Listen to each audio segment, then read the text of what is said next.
Okay, people, welcome to this next tutorial, which is going to be brief because it's part of your assignment. I just wanted to give you a couple of pointers, I suppose, on how to go about creating an effective assembly drawing. I'm not going to show you everything, but I want to give you some starters, I suppose.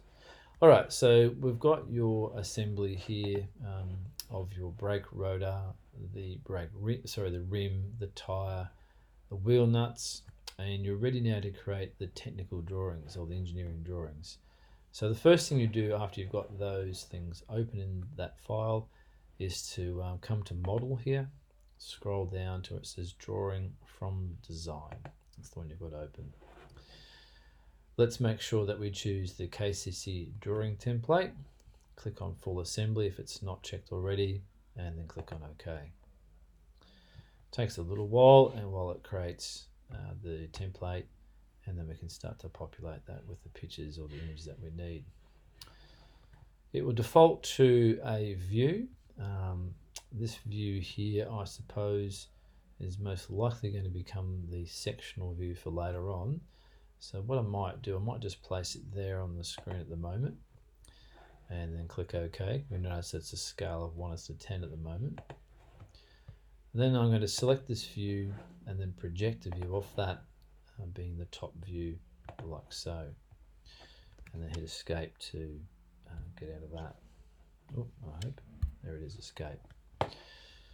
All right, so they're the two main views that are used on the page, and it's probably wise, I suppose, at this point to think, well, you've got to still have a parts list down here, but this view here is most likely going to be sectioned.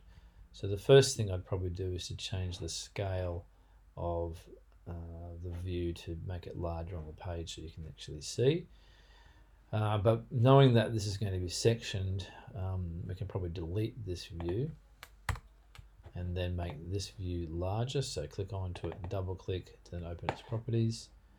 Might try a scale of 1:5 to start with. And we'll see how that looks. I'm just going to drag this slightly over to the left hand side of my page a little bit. Thought I had it, do that again. And I'm going to, this time I'm going to create a sectional view cutting right through the center of the wheel studs here. So I'll come up to my sectional tab and I'm going to zoom in a bit, and I'm going to hover on some point hopefully that I know is passing through the center. Now I'll go select the parent view first, always helps. And then you can see here that it's actually allowing me to snap to the center of that stud, which is what I want to do. Once I've snapped to that and then drag out along your blue or green line, click once for the start of the sectioning line, go back in the opposite direction of the top itself, and go to the other side, click once. I think it's hit the enter key or return key, which is correct, and then zoom out and place your sectional view below that like so, and click OK. And it's just updating.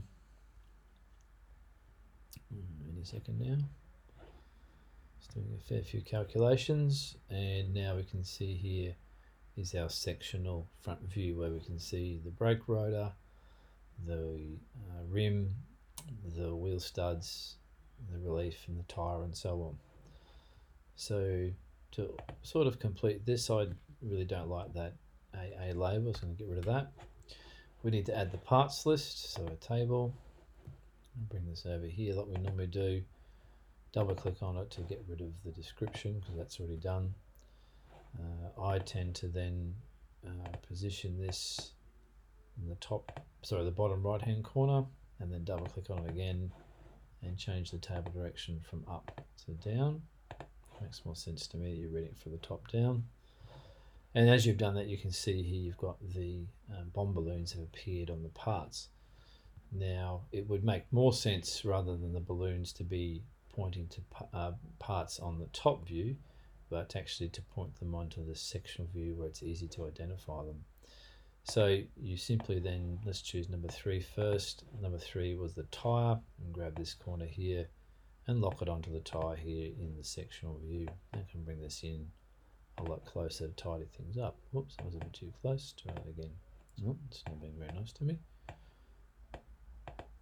Okay, that's a bit weird. Don't know why it's doing that. It should allow me to, excuse me, to do that. Okay, well, if it's not allowing me to do it, I'm going to hit delete, and then I'm going to re-enter those bomb balloons. So balloon, click on the object, drag away, there's number 3, and then I'm going to do the rim. So I'm going to maybe choose, trying to identify where the rim is easily to identify it. I might go here.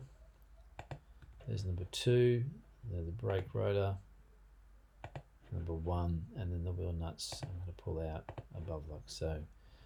So that's just like a manual way, I suppose, of doing the bomb balloons. So you look at that and you go, what else is it missing? Well, some center lines would be good if it works. So I'll jump out of the balloons, see if I can create a center line for the, I can, for the whole tire. That was cool.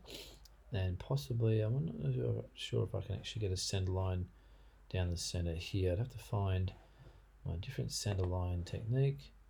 Click 1, click 2. Yep, that worked. Jump out of the center line technique by hitting escape, zoom in on that center line, and then stretch it if I can, hopefully above and also just below the brake rotor like so. Actually would make sense to bring it down here past the tire. So we've got the center lines in, we've got our section in, we've got the bomb balloons in. The last thing to probably do is to go, well, look, the whole purpose of an assembly drawing is to show how these parts relate to each other, and that's pretty small on the page. So I'm going to select this area here of the wheel nut, the stud, this part of the rim, and how it connects here to the brake rotor, and I'm going to create a enlarged detail around that area. So zoom out. Ooh, just right off me there. Ooh, try that again.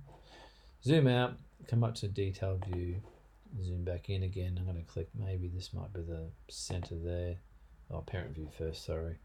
Then about there, and then drag a circle around that area like so. That way I can identify all that information.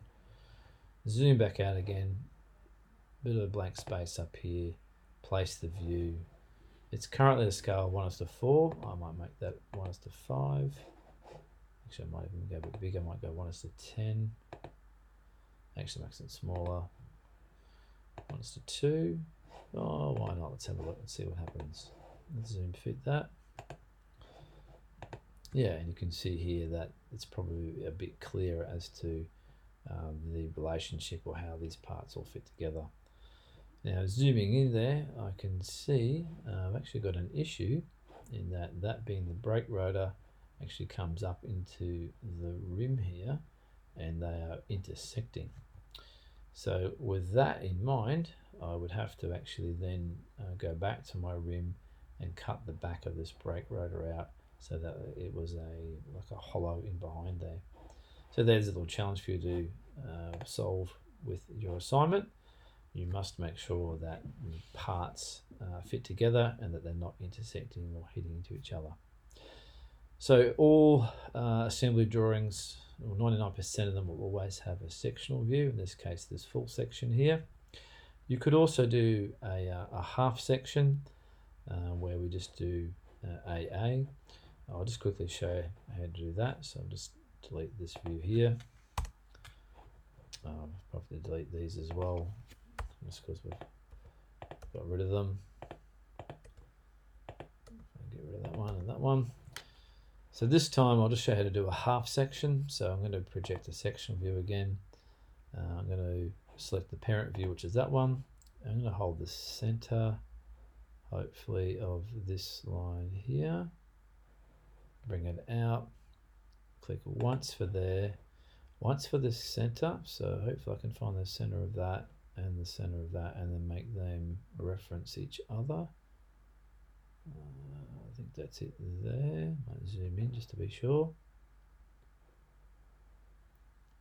Okay, it snaps to there in the middle, and then zoom out and snap one more time out here. hit the enter key and then come down below the drawing and click again for its position, click OK. And what you've got here is now a half section once it's finished processing, which allows you to see the outside of the drawing on one side and the inside of the drawing on the other. Because the item is symmetrical, that does work quite well because you don't really need to see the left and the right side in section. You really need to see one side. And you can do the same thing again over here with your enlargement and bomb balloons and so on. All right, that's more than enough to get you going with your assembly drawing, so continue with that.